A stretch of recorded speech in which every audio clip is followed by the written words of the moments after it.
Betul, karena itu masyarakat perlu memahami tentang sistem imun di dalam tubuh kita. Itu Wah, ibarat ini menarik nih. Sistem itu imun nih. ibarat yang itu ibarat seperti tentara dalam sebuah negara.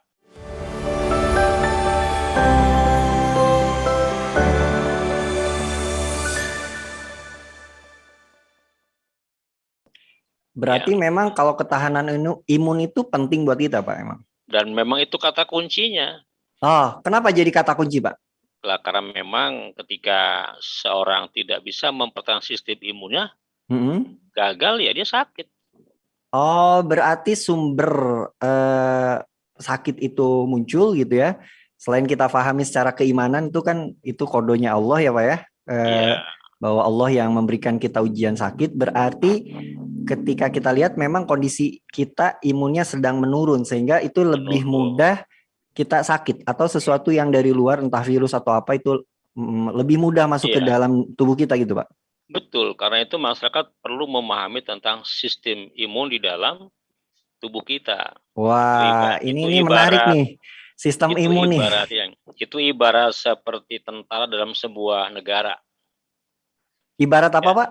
ibarat tentara dalam sebuah negara. Ibarat tentara dalam sebuah negara. Maksudnya seperti apa, Pak Wartono? Kalau negara itu tentaranya kuat, militernya kuat, maka Mm-mm. musuh juga nggak bisa masuk. Oh, iya ya benar juga sih. Nah, ya, itu yang harus dipahami. Nah, sistem Ah, imun kita itu kan begitu tersebar di setiap tubuh kita, mm-mm. mulai dari air mata, cairan hidung dan bulu-bulu hidung, Mm-mm. kemudian ada di mulut, air liur kita, ya, ada yang kemudian di antara apa namanya tenggorokan kita, ya, ada tiroid, kemudian ada timus, sampai nanti masuk kepada kulit, ya, kemudian ada lagi sistem limpatik. Nah, ini yang harus kita jaga benar-benar. Nah, itu ya, Berarti memang secara sistem itu sudah ada sebetulnya ya, Pak. Sudah Allah ciptakan di organ-organ nah, tubuh kita ya. memang sudah lengkap. Oh, Jadi sudah lengkap. manusia itu lahir Allah berikan perangkat yang lengkap, Oh, ya. ya. Perangkat yang lengkap ini yang harusnya setiap manusia itu mengetahui, ya, tentunya pertama mempelajari, kemudian mengetahui, memahami, kemudian membenarkan, menerima semua itu, meyakini dan kemudian menjaganya, Hmm. ya. Nah, seperti apa menjaga imun ini? Tentu kalau orang Islam punya konsep sendiri, ya. Ya. Itu konsepnya rukun iman. Hmm.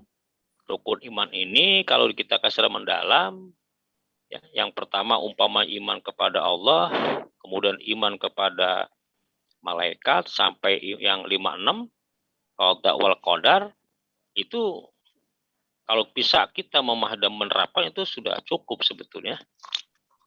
Nah, tentunya di sana juga bagaimana prakteknya. Ya, prakteknya kita lihat bagaimana Rasulullah SAW sendiri mempraktekkan itu semua, sehingga Rasul itu sepanjang hidup cuma sakit kurang lebih 3 kali dalam seumur hidup.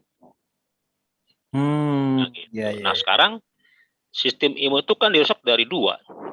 Hmm. Pertama dari pengaruh eksternal, kedua internal. Oke. Eksternal itu seperti umpamanya dari asupan-asupan yang bersifat kimia sintetis seperti obat-obatan antibiotika yang berlebihan. Hmm.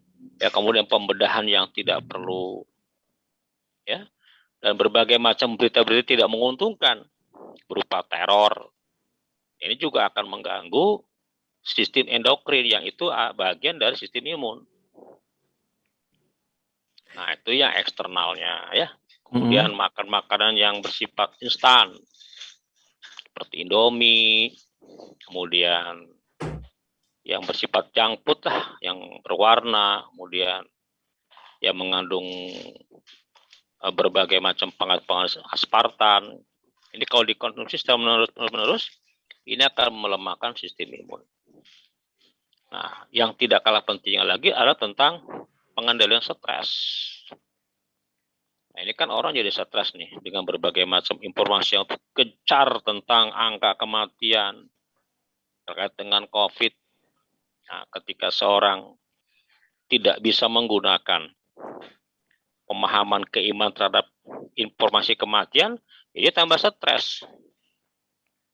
Nah, stres inilah kemudian dapat memicu antibodi menurun.